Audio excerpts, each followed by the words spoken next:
welcome to the Hedgehog Hello. We're here with Esprix, who I recently used these markers in a PBS video that will be airing very soon. You can use them on any regular printer paper and then transfer them to anything that uses polyester. Tonya's going to tell us a little bit more about them, and then you're going to follow me to make an amazing keyring.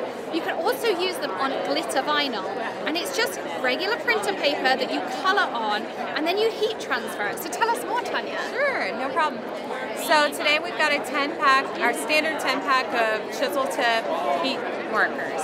The way this product works is you take your markers that look like this, you draw on plain copy paper, you take that piece of paper, apply it to your substrate, and then apply heat, and then after 1 minute, pull your piece of paper away and you will have a bright, vivid, permanent image.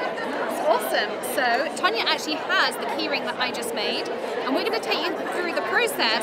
It is super easy to do, so let's go around the booth and let's create one.